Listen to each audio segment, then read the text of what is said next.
Welcome to the African Utility Studio. We have got Frank Spencer with us, and he is the Business Development for Renewables at Conco Energy Solutions. Thank you so much for joining us in the studio today. It's only a pleasure, it's great to be here. And how is the event going so far? It is the first day, but what is your first opinion of it? Yeah, it's actually been very busy. So I've been at the stand most of this morning and thought I might have a little bit of time to wander around and see what's happening. But actually we've had a lot of traffic coming through and it seems pretty busy. And I guess it will get busier now as we head to lunch. So far it's been really great. Yeah, fantastic. Enjoying it. Now your focus is on PV. Let's delve a little bit into that.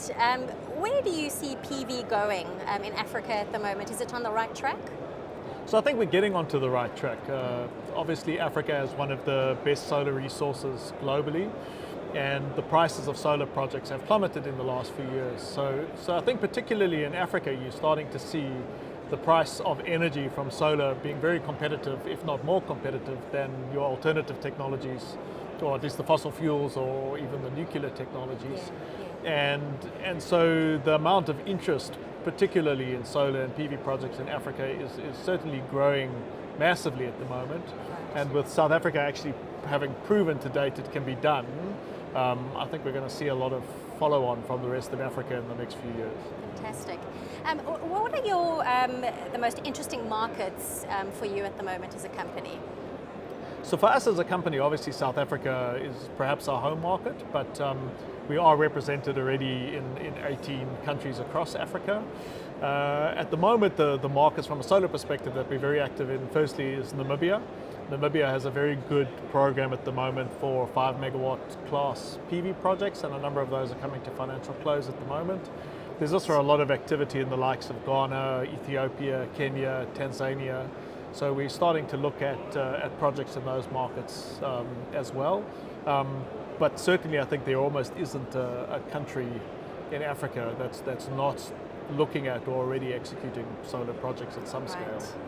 So I mean that is very interesting for me. You know, the continent has a rich abundance of natural resources, specifically solar. So why are we still sitting with energy poverty in large parts of Africa? So I think a lot of that has to do with perhaps the difficulty of getting investment done in these projects. These projects are costly, they are long-term projects. Getting them banked in countries where perhaps the political and economic stability is not great. So we are seeing, I think, in countries where that isn't such a big issue, that things are starting to happen. And I think, again, that will probably, as the case studies get proven in various markets, the market will grow. Yeah. But I think a lot of it has to do with the regulatory environment as well, being suitable for privately owned energy projects. And that is a relatively new thing, I think, well, certainly to South Africa and also in Africa. Right. And is South Africa still leading the way as far as renewables, as far as the renewables development program is concerned? I think certainly to date that's been the case. The REIPP program has been immensely successful and brought online perhaps some of the most competitive renewables projects in the world, even competing with some of the other key markets. Yeah. And I think that's really shown what can be done with renewables. So I think other markets will follow. Great. In adopting similar programs. I think perhaps where we'll see one of the major differences in Africa compared to South Africa is that South Africa obviously has an existing and very good transmission and distribution network from the grid perspective that doesn't necessarily exist in many other countries that have quite a diverse population. Right. And I think this is particularly where solar will play a huge role, is in distributed generation, microgrid types of technologies. And I think almost like how we've seen cell phones leapfrog fixed line, I think we're moving into an era where we'll see similar happening with distributed generation, that it will actually leapfrog building large grids to take electricity from large central plants to lots of small plants where they're actually needed. Yeah.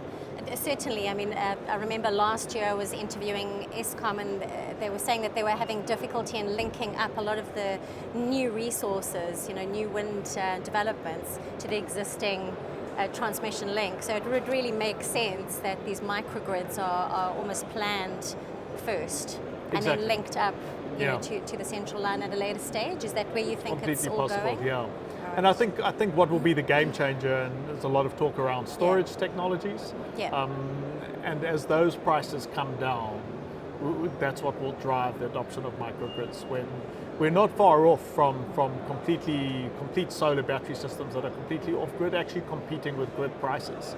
And even in South Africa, that can be considered a threat to municipalities who have some of the higher tariffs. That we're not far away from people being able to build a solar battery system, provide all their electricity, and not need to take from the grid, because they can do it themselves at competitive prices. Right. And that will also, I don't think, be any different in the rest of Africa, particularly in markets that have high electricity prices because they're running from diesel or other thermal plant. Absolutely. The idea is just to get that perfect mix where you're not spending all your money on diesel, specifically because of the unreliability of power in most places. They rely on fossil fuels generally, especially, you know, big mining, you know, factories, mining, industrial. They really do rely on you know, a steady source of power. Do you think that would be possible with solar eventually in time to come? I think so. I think it's coming. I think we're very close to the days of where solar battery systems can compete with diesel. Right. And it won't be long before that will be the case. And then we'll start to see, I think what we'll see is a bigger mix of technology. So exactly like you said, there's a lot of mining entities that run purely on diesel because there's no grid available. Right. Or a lot of entities, even in countries with grid infrastructure, but that's poorly available. Yeah. There's a lot of backup diesel infrastructure. Absolutely. You'll start seeing this hybridized more and more with solar and or solar battery systems to create more flexibility and lower cost ultimately. Great. If you could give advice to utilities or even to you know, sort of industries that would like to, you know, create their own generation from solar, what would that advice be? Come speak to us. No, but fair enough. I think for utilities, I think the biggest, or one of the biggest issues is still caught in a traditional way of thinking, that the way utilities build and operate grids follows a particular methodology, and certainly that's still the case in South Africa, where globally that methodology is changing, and it's the shift from having, again, big central power plants and long distribution networks, and again the paradigm of baseload and peaking plant. Whereas I think what we're seeing, and certainly it's happening internationally, and perhaps the utilities in Africa still have some catch up to do, is looking at more distributed types of technologies, more flexibility in the grid, not focusing so much on baseload, but looking at the ability to deliver the capacity and the energy that's required. And it's a different way of designing grids or designing energy systems and I think, you know, they run the risk of almost becoming obsolete as utilities if the private sector just start adopting newer technologies by themselves. And for the private sector, I think it's certainly a good time to be looking at what's coming. Because maybe today isn't the day that you're going to build a solar plant, but it's highly probable that within the next few years, many private industries will, because the economics make sense.